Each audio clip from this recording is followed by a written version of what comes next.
William Rodriguez, he was arrested yesterday on several sexual assault charges. Here's more on how investigators say they were able to connect him to these cases. A 10-year veteran with the LAPD, recently assigned here to Valley Traffic Division, 33-year-old William Rodriguez was just charged with allegedly raping 2 victims, an investigation that unraveled further following a cold hit notification in the statewide DNA database. Officials confirmed the first alleged assault occurred on November 1st, 2018, where the defendant told authorities Rodriguez sexually assaulted her at his home, according to prosecutors.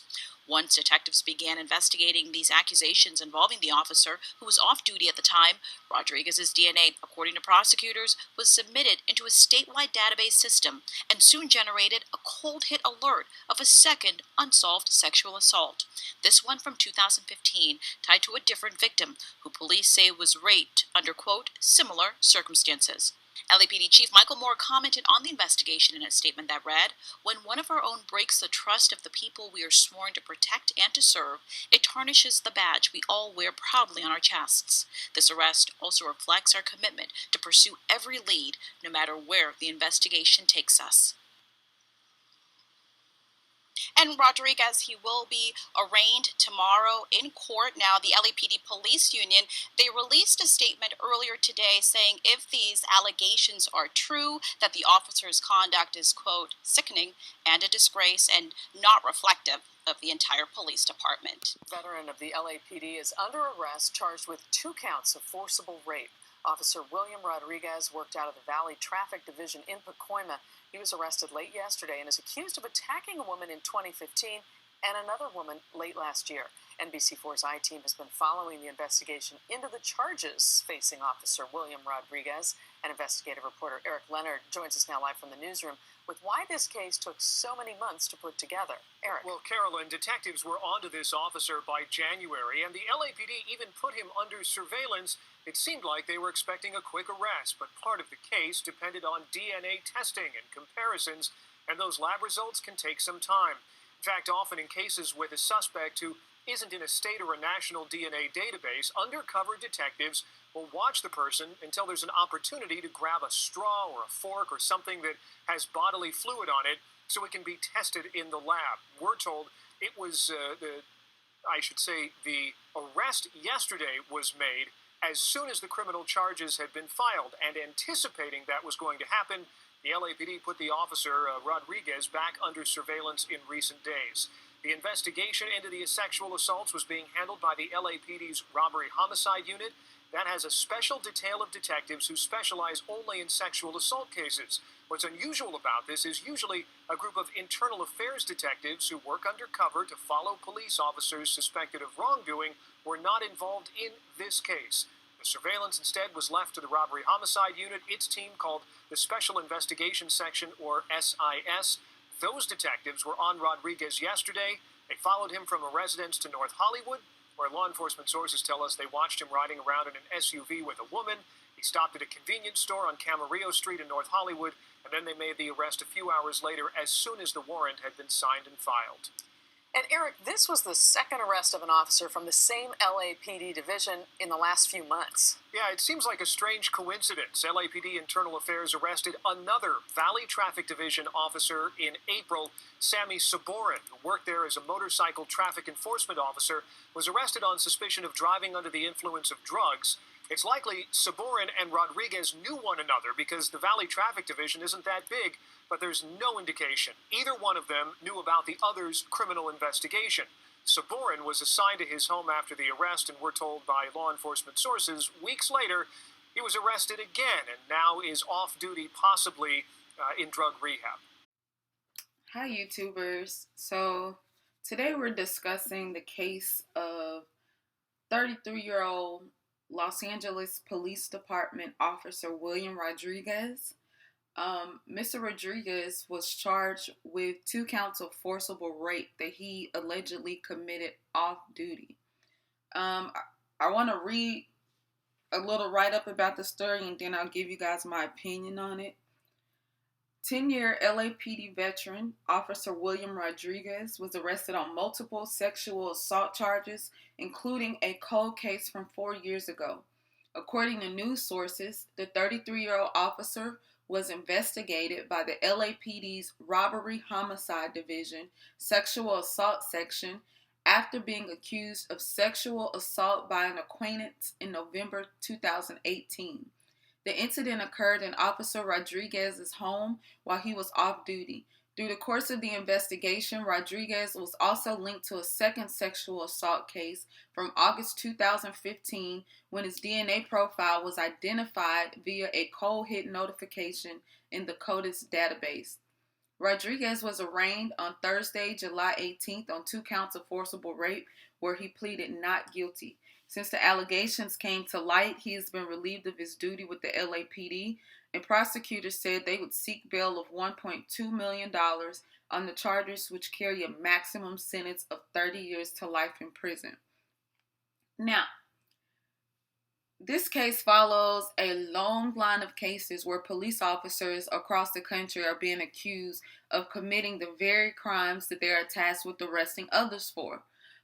We have a police officer in Florida that was not arrested, but accused of planting drugs on people that he pulled over. And there were 119 cases that had to be reviewed because this man, this criminal, let's call him what he is, planted drugs on these people, and many of them had no evidence of ever using drugs.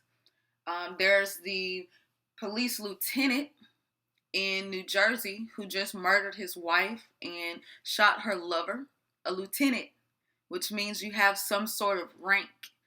Mr. Rodriguez in LAPD that was arrested for these 2 sexual assault cases. There's also another officer in LAPD.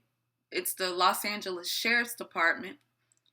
He's a prosecutor with the Special Victims Unit, and I'm going to do a video on that later. He was accused of raping a 15-year-old girl whose case he was investigating. She had filed a sexual assault case against another person. As he was investigating it, he befriended her and raped her. The police officers in Chicago who were just fired for the cover-up in the Laquan McDonald case. The Gun Trace Task Force in Baltimore, where several of the members of it were sentenced to 18, 20 years each. This is systemic, and this is what people for decades have been saying, is that the very people who are supposed to be protecting the community are out killing people. They're out selling drugs. They're planting drugs on people. They're raping people. Also, one I forgot to mention is recently in Houston, I live in Houston, there was a case of a police officer, a constable, who was preying on drunk ladies from a club. He would follow them home and rape them. And that hasn't been in the news a lot because they're very tight-lipped about that. I'm really surprised that they just, showed a picture of Mr. Rodriguez. At first, there were the reports, but they didn't release an image until now when they show him in his orange jumpsuit in the courtroom. And it's crazy, but his lawyer said that they don't expect him to be a threat to the community. Excuse me, but this man is accused of 2 sexual assaults. Yes, he was off duty, but he's still a peace officer. He's tasked with protecting the public. So it's no longer just a thought in someone's mind that America's police forces are corrupt. We're starting to see more and more evidence of it every day. I also think it's kind of interesting that the guy said it's a strange coincidence that an officer in the same location as Mr. Rodriguez was arrested as well. And what he implied was that this officer was arrested for doing drugs. There are so many cases. I want to know what you guys think. What do you guys think the future of our police force is going to look like? There was a study in Philadelphia where they have recently benched 72 officers and they're considering firing them. And there was 2,900 other officers out of 6,500 almost half of the task force, if you add that 2,900 to the 72 that they've already benched, almost half of their police force in the city of Philadelphia have been found to be either racist or xenophobic on social media. This is crazy. This is getting out of control. If you guys know anyone that may have been victimized by Mr. William Rodriguez, please reach out to law enforcement. And I'm curious to see how this case is going to continue. You know, he pleaded not guilty, but clearly, you know, something is up if he forced himself on two people. And the second was a cold case that they put his DNA into the CODIS database. I know you guys have heard of that if you've ever watched like CSI, Law and Order, First 48. That's a database where they keep DNA samples of criminals. And oftentimes it's cold cases that they put the DNA in there and maybe one day they'll get a hit. It's also crimes that have been solved where they keep your DNA on file. So it's very interesting that he's entered a plea of not guilty. Perhaps he's of the opinion that, you know, he had the right to do what he did, that, you know, it's okay for him to rape people. And not only does this show an issue with corruption in our police force, but it also shows a side of toxic masculinity where guys rape women. That's not okay. You're never entitled to someone else's body, no matter what you think, even if you're married to them. They're still a sovereign person. So I want to know what you guys think. Let me know your thoughts down in the comment section. Let me know your experiences with any officers, if they've been the same. And yeah, we have to do something about this corruption problem. And you have to get it. I mean, we'll root them out one by one if we have to. But yeah, if you like this video, please hit the like button. Please subscribe to my channel, and I'll be bringing you more videos on systemic police corruption, corruption in our government officials and our politicians, all of that. So yeah, have a great day, people.